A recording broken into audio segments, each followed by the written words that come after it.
Welcome to today's micro tutorial where I'm going to show you all the different ways that you can photograph your artwork in your space, whether it is a large space or a small space, how you can use different lighting elements and also decorative elements to make your photographs more professional and beautiful to look at. This is for both in progress and for your finished painting. So I'm going to show you how you can do it at home using a fancy camera, or simply using your phone, whatever you have available to you. And I'll show you how you can do the best with what you've got. So let's go over the materials that I've got here and how you can use them in your space. For any photography, you're going to need a tripod. Whether you're using your phone or using a fancy camera, you're going to need to source a tripod. Now we've got decorations, either real plants or artificial plants, which you can see in the back as well, just to create a little bit of a broken up effect to the footage or the photograph. I use them in just about every clip where I can possibly. And then I have a light wand. The light wand is obviously non-essential. However, it does help when I am wanting to break up a shadow in the background, and I'll show you how I use that. I am using one right now behind me in that little artificial tree, and that has helped to break up the shadow in the background behind me. The camera that I use is a 5D Mark IV. It's by Canon and it is over the top for what I would consider necessary for in your studio filming and photographing. I would like to focus more on the lenses that I have been choosing. So regardless of the body that you have access to or that you end up buying, the lens is going to be the ultimate decider on how your images and videos are going to turn out. And I've got two lenses here. These are the lenses that I like to use for my photography. They are fixed focal lenses. So this means it doesn't have a focal range, it's just set to a specific focus, which means that they have a very low f-stop. Now that low f-stop is a very small number on the side of the lens that determines the depth of field that you're able to achieve with that lens.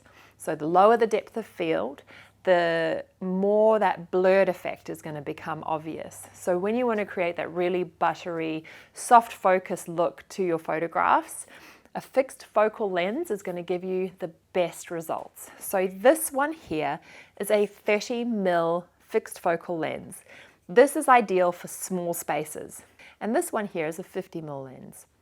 So the 50mm lens I use in a larger space. I wouldn't use it in a smaller space. Let's say if your studio is smaller than 2.5 meters square, I would probably opt for a 30mm lens because this makes the wider angle and captures more of that studio space, especially if you're working on a large scale painting and you have to be up close. The 50mm is probably not going to let you get the whole thing in that photograph. So let's also talk about the lighting. Not everyone can use softbox lights in their room. This is mostly due to size of the space that you have available. Softbox lights are a collection of globes, which can either be 1, 4, 8, I've even seen them as big as 12, but that is way over the top. So I have two, one that I shine directly onto my artwork at an angle, and one that I use to fill the room. The reason why I fill the room with the diffused light is because the ceiling lights sometimes aren't ideal. They can create flicker and they can also do some strange things to shadows, and sometimes they're too warm or too cool. They're just not ideal all of the time. So there's a combination of lighting effects that I will show you shortly, and I will also show you how to do that using your paintings and your artwork and the space that you're in. Only natural light. Ceiling lights. Natural light and ceiling lights. One source of light plus natural light. Two sources of light and natural light. Main room lights, natural light and two sources of light. No natural light at all artificial light coming from the ceiling and two sources. Adding a backlight.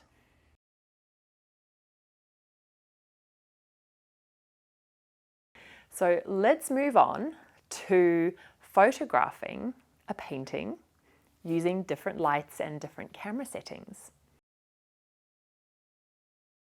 Before we go any further with the setup and the lighting, I'm going to show you the settings that I like to use for taking the best photographs of my work on both the camera phone and the fancy camera. Here we've got my Canon 5D Mark IV, and its basic setup is that you're going to see the settings along the bottom. This first one is the shutter speed. So the shutter speed is going to determine how much light you're going to let in your camera lens, because what I want you to focus on is that f-stop number. I want it to be as low as I can get. On fixed focal lenses, it can be a much lower setting than on zoom lenses. So the more of the space we want to include in the focal range, the smaller the aperture is going to be in the lens. It'll let less light in the higher this number is. So I want that to be as low as possible. That is going to have an effect on the ISO settings. The higher the ISO settings, the more light that we're going to see. This is also going to bring in more noise into the image. So for clarity, I want that ISO setting as low as possible, anywhere between 100 and 400. And this leaves me with the shutter speed, which is going to be my last thing to alter. The slower the shutter speed is, the more time between each shutter opens and closes. So we want to have the light to the point where there's enough light so the exposure is bright enough, but not too much light so that it's not overexposed. The shutter speed is also going to be what allows the lens to flicker. And the flicker is caused by the frequency in the light rays of the lights in the room.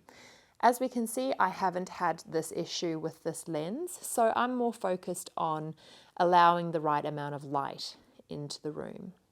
So 125 for this amount of light in the room works quite well for that setting. Now on the iPhone, we actually have more artistic license than we think we have. So to take the photograph that we need in our iPhone, we need to switch it from normal photograph over to portrait. And to make sure that we have the right f-stop setting, I'm going to touch the F icon right up the top. And this shows a scale over here down the bottom that will allow me to adjust the f-stop. So I'm going to set that as low as possible.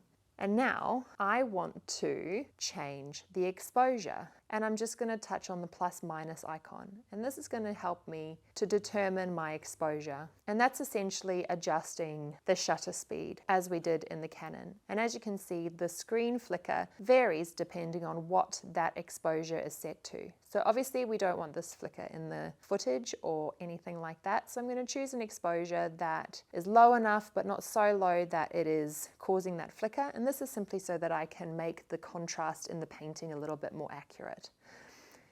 And that's about it in terms of the setting.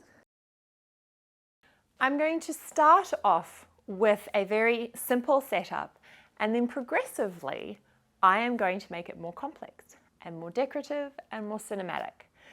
I'll begin this process using just a blank wall, which usually people will have access to somewhere in their home. It doesn't have to necessarily be in the studio.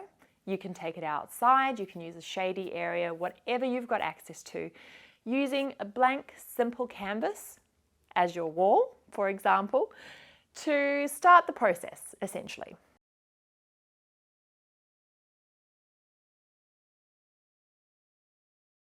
So as this is right now, it's nothing engaging. We don't really stop scrolling to have a look at it. There's no real depth in there.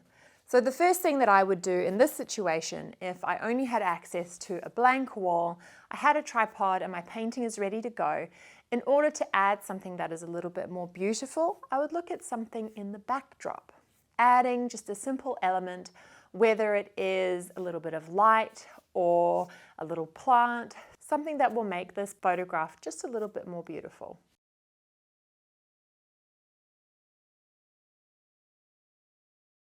Now, the main thing that you're going to notice when you're trying to photograph your painting is that you will get some light reflection on it. So The reflection comes from the direction that the light is bouncing off the surface of the painting.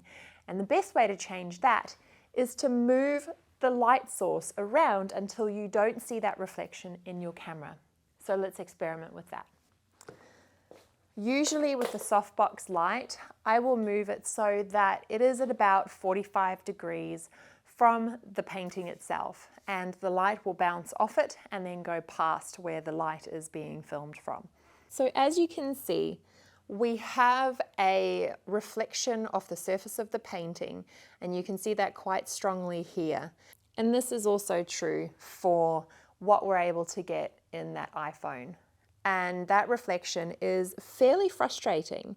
So I'm just going to show you what moving that spotlight across will do. So the cameras are there and the light is there. So the smaller that angle, so for example, if you move that light, you're going to get it bouncing directly off, whereas you move it further and further away, and that direction of the light is going to be bouncing away from your camera. So as you can see, we've gotten rid of that reflection on the painting. You can see it in the Canon as well, that there's no reflection on that painting. So this works really well if you have a small space. You only have one wall that you can take photographs of your artwork off and nothing else in the space that can work for you. I do encourage backdrops where possible, and I will show you the effect that this can have. Something as simple as a sheer curtain backdrop does the trick.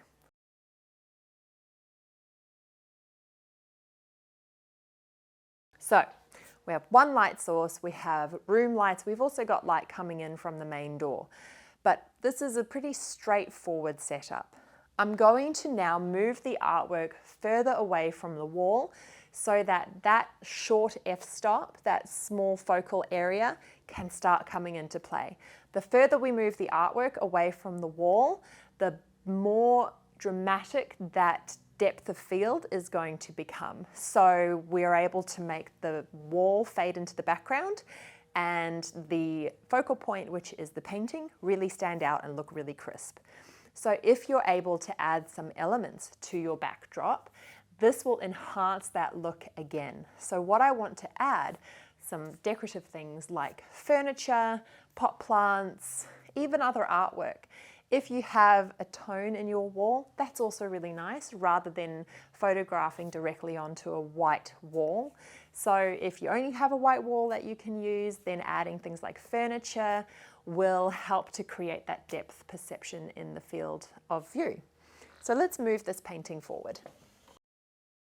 So now let's bring in a background element. This is just simply to add something interesting in the background to break up that depth perception. Something as simple as a pot plant does wonders to the overall aesthetic of the painting. And the reason I put it behind the painting is so that we have that soft focus effect happening. Let's have a look and see how that looks on the cameras now. As you can see, it actually adds quite a lovely touch. And that works a little bit. Something as simple as that can make all the difference. So if that is all you have access to, one light, one pot plant, one wall, you're able to create something that's fairly cute, just as long as you've got it crisp and the exposure and the clarity is there. So let's make this a little bit more interesting and add a backlight. If you don't have access to a light wand, these are from IKEA and I have been using these for years. They are little desk clamp lights and they have just a soft, warm light to them. So when you've got a simple setup like what we've got right now, we can add a little bit more light to the background. Having light in the backdrop helps to create depth. So let me show you. So in the iPhone, you can see that it's not quite as dramatic as we want, but it has broken up that shadow that we get from behind that pot plant. So let's take a photograph there.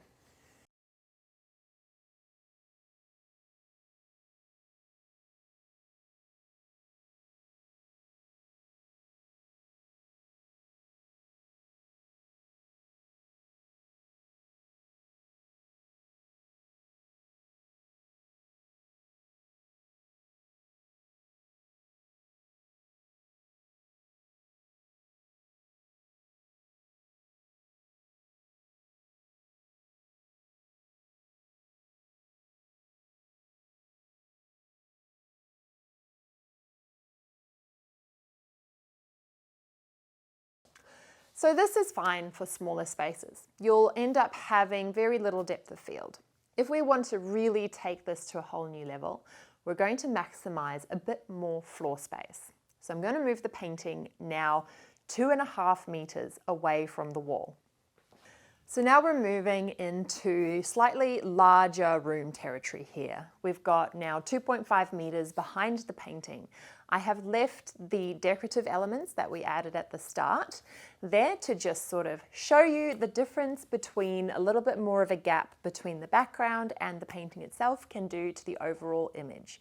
Let's have a look at our cameras and see how it turned out.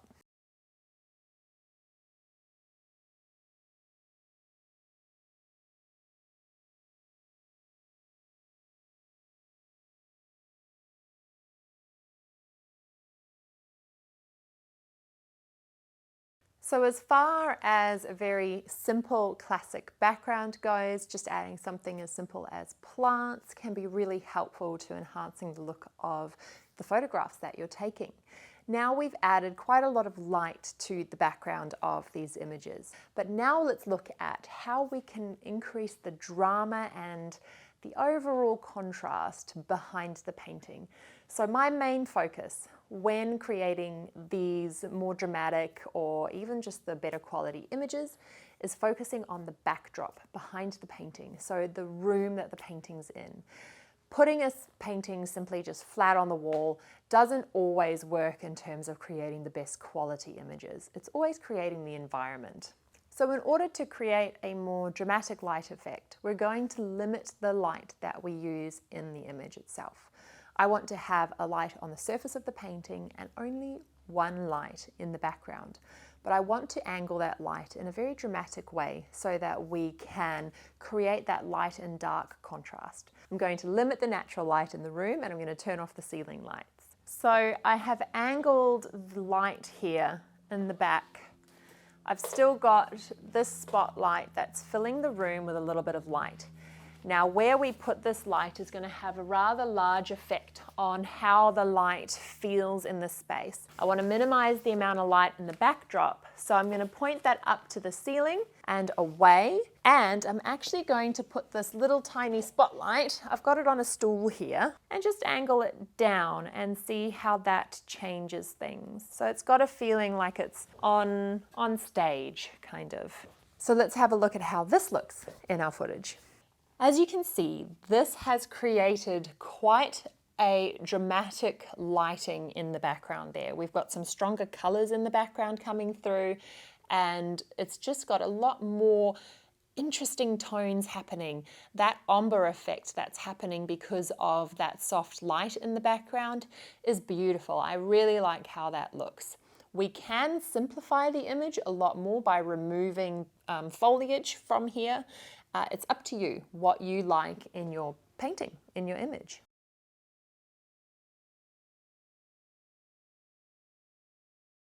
So now I'm going to show you how I edit those photographs that I took of my painting to make sure it is as perfect as it can be. So let's hop over to my computer and I will show you a screen recording of this editing process. Now for the part that is just going to finish it all up. It's very hard to get the perfect angle, the perfect squareness, everything right with the photographs. All we're focusing on the photographs is getting it fairly square so that we can get it perfect in Photoshop. So I'm going to show you on Photoshop how I do this. So with Photoshop open, this is an iPhone image.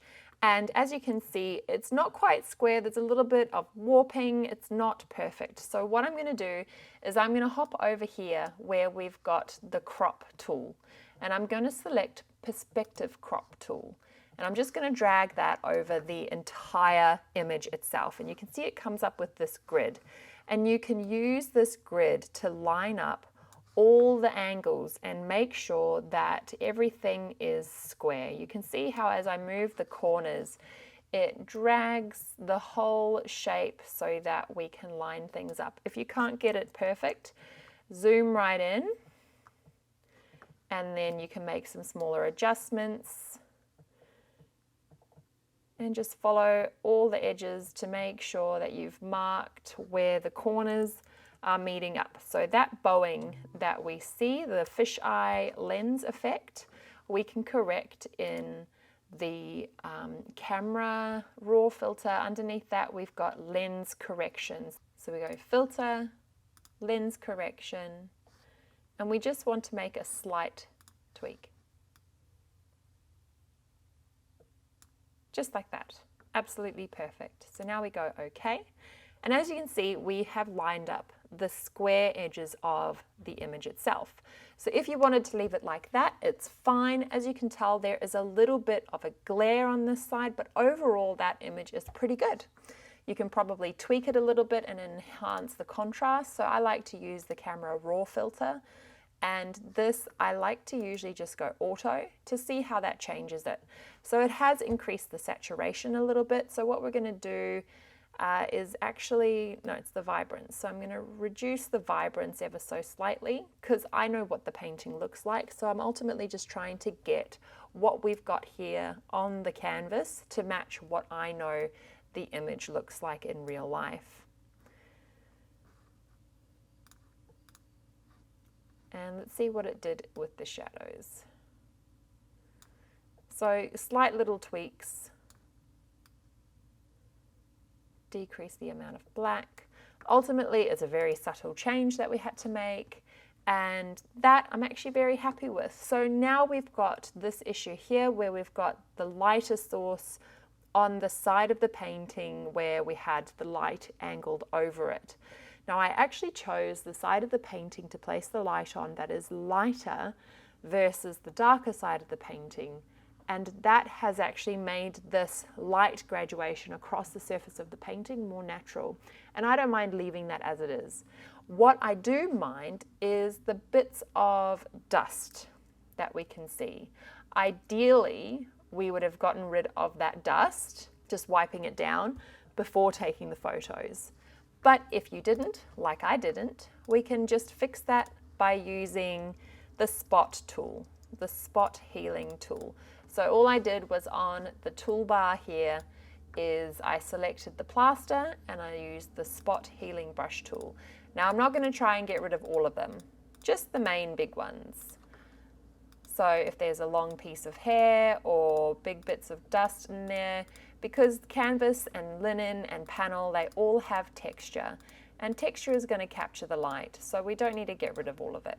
We're just going to get rid of some, like the key bits that are standing out. It doesn't need to be absolutely perfect, just the majority of it. The smaller the spot healing brush, the more accurate it will be. There is a lot more dust on the surface of this painting than I initially thought. So I'm going to leave that one as it is, because now what you can do from here, if you wanted to just capture the painting without any of the frame or anything in the background, you just go to your normal crop tool and just crop in on it. I always take the full photograph of the image with more space around the edges so that I can crop in on it and have a true representation of what that painting looks like. And that's what we've got here. So that's with the iPhone.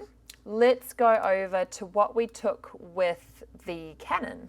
This one was taken with the Canon. As you can tell, the color difference between the Canon image and the iPhone image is quite significant. The Canon image is truer to the actual painting versus the iPhone. The iPhone automatically creates this crispness to it, like it brings out the colors, but that is not necessarily always a good thing because the colors aren't as saturated in real life. So I do prefer my Canon, but if you only have an iPhone, honestly, use what you've got because you can make it work. So I'm going to do the same thing, perspective crop over the whole thing, and I'm going to adjust these corners and line up all the corners with the grid that comes over the image when I use perspective crop. Some of these are very small alterations, some of them are bigger. You hit enter to make that happen. So now we can see the whole image, and the depth perception here is really nice. So again, if we want to crop right in onto the photograph itself of the lion, let's go all the way in like that. And there we have it.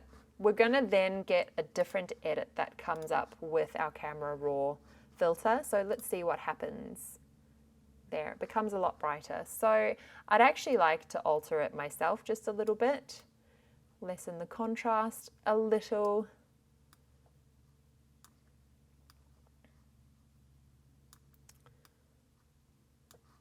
And I want to go to the color, see what it's added. It's added a bit more vibrance than what it actually is in reality. So I'm just going to make that 0 and go OK.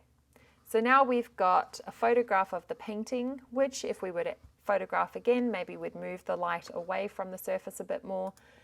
So that's the iPhone image of the painting, and then that's the Canon image of the painting. So quite a big difference between the two. And you only really notice it when they're side by side. So I obviously prefer the Canon image. It's just better with the colors of the painting. But if you've only got an iPhone, that is fine.